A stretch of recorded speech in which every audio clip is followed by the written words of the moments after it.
Bonjour, aujourd'hui nous en finissons avec l'étude de Montaigne et je vous propose un bilan pour terminer, pour se remettre en mémoire les choses les plus importantes. Donc une vidéo très courte euh, que je vous conseille d'imprimer, en tout cas d'imprimer la deuxième diapositive pour avoir ça sur vos classeurs ou bien de recopier, je ne connais pas votre équipement, mais quoi qu'il en soit, il faut garder trace de ceci. Alors, Montaigne, allons-y pour un bilan. Montaigne, c'est l'auteur d'une œuvre, les Essais. Alors, il a écrit d'autres choses, mais enfin, les Essais sont son œuvre majeure. Vous savez tous qu'il a passé toute la dernière partie de sa vie à écrire, à réécrire, à corriger, à augmenter une œuvre. Première chose qu'on va voir ensemble, c'est évidemment la question des sauvages. Montaigne, dans cette œuvre, en particulier dans Des cannibales, le chapitre qui nous intéresse, s'intéresse à la découverte du Nouveau Monde. La découverte du Nouveau Monde, c'est un bouleversement sans précédent. On croyait connaître le monde, tout d'un coup on se rend compte qu'on ne le connaît pas. Et comme on se rend compte qu'on ne le connaît pas, ça veut dire que tout ce que l'on pensait connaître, tout ce que l'on croit savoir, potentiellement est erroné. Donc évidemment que les Européens vont être bouleversés par cette découverte.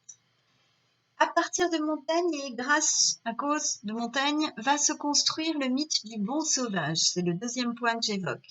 C'est-à-dire une idéalisation en quelque sorte de l'homme à l'état de nature.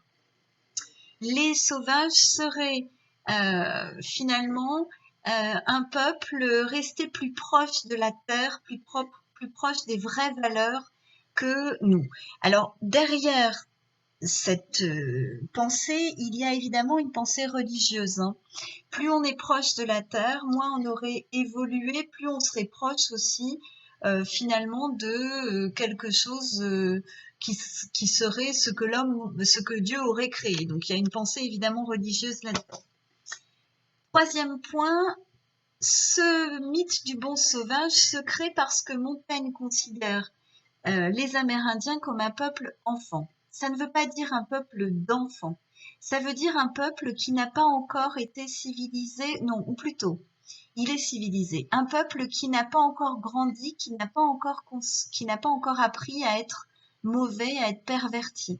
Donc c'est un peuple qui est naturellement bon, qui vit nu, qui a une cruauté presque spontanée, il mange d'autres hommes, mais il faut simplement leur apprendre. Et là, vous voyez se dessiner ce qui est dangereux dans cette idée du bon sauvage. Si nous avons affaire à un bon sauvage, ça veut dire que la société, elle n'est pas finalement encore aboutie au point où nous en sommes. Le bon côté, la vision positive des choses, c'est de se dire, Montaigne se dit que nous sommes finalement dépravés par le temps qui passe. Mais le point négatif, c'est qu'il considère que nous sommes plus évolués que les Amérindiens. Or, rien ne permet évidemment de le dire, c'est qu'une vision du monde. On peut aussi considérer que nos deux civilisations ont pris deux chemins différents. Montaigne ne considère pas cela. Et dernière chose à propos des sauvages dont parle Montaigne, c'est que s'intéresser à ce nouveau monde, c'est aussi pour Montaigne l'occasion de porter un regard sur son propre monde. Deuxième chose que nous remarquons, que nous retenons, c'est que les essais sont une œuvre avec une esthétique particulière. L'écriture de Montaigne, elle vous a sans doute au départ dérouté, et à bonne raison. C'est une œuvre d'érudit. Montaigne, c'est quelqu'un qui parle couramment le latin et le grec. C'est quelqu'un qui a lu les auteurs antiques dans le texte. C'est quelqu'un qui donc va assez naturellement citer des tas d'auteurs que, a priori, nous ne connaissons pas, vous ne connaissez pas, et donc la lecture va s'en trouver difficile. Il faut savoir qu'au XVIe siècle, la voix de l'individu n'a pas de valeur. L'homme n'est pas suffisamment important pour que sa voix ait de l'importance. Donc, si Montaigne veut affirmer quelque chose, il va se servir des auteurs de l'Antiquité comme base pour affirmer les choses et ça lui permet, donc c'est ce qu'on appelle un recours à l'exemple, à l'argument d'autorité, et ça permet finalement de donner du poids à son argumentation. Deuxième chose qu'on remarque dans l'écriture de Montaigne, c'est les digressions très nombreuses qui compliquent la lecture. Elles ont un sens, hein. Elles ont un sens, c'est un gage de naturel. Montaigne, dans sa préface que nous avons lue ensemble, dit qu'il ne veut pas travailler ses essais. C'est faux, entièrement faux. Mais il va s'employer à recourir à une esthétique qui donne l'impression qu'il écrit un petit peu au fil de la plume, comme ça lui vient. C'est évidemment entièrement faux, mais les digressions volontaires sont là pour donner l'impression de naturel, parce que cette impression de naturel, ce serait un gage de vérité, en quelque sorte. Et troisième chose qu'on retient dans l'esthétique, dans la façon d'écrire de Montaigne, c'est son comique. Alors, il ne porte point de haut de choses. L'interprète qui est un imbécile parce qu'il ne me suit pas, et donc Montaigne qui sous-entend qu'il faudrait peut-être le suivre, sans quoi nous serions nous aussi des imbéciles. L'emploi de retire par le menu pour parler de la torture du bûcher.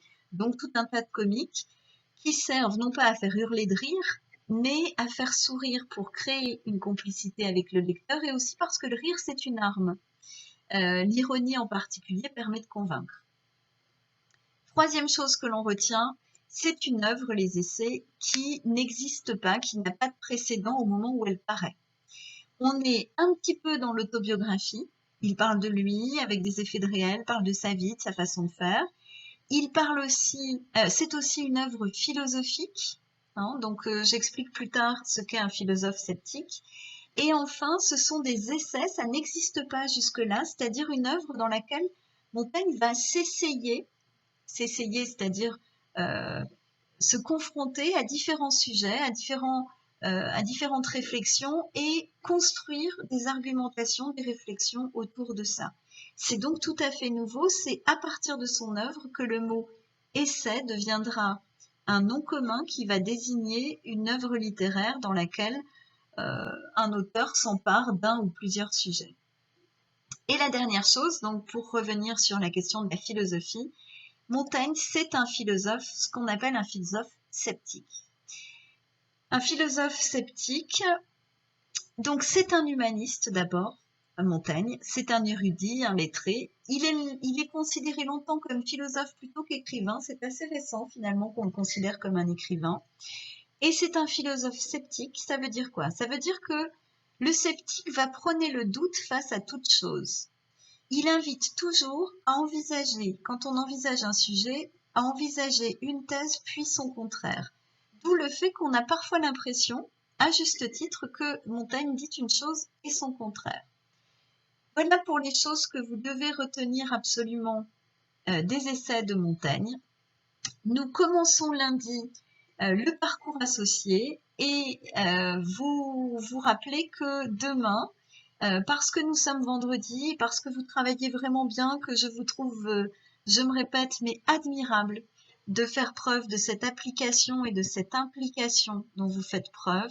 Et je redis que c'est ça qui va vous permettre de réussir votre bac, de réussir dans cette difficile apprentissage qui est celui des méthodes du français.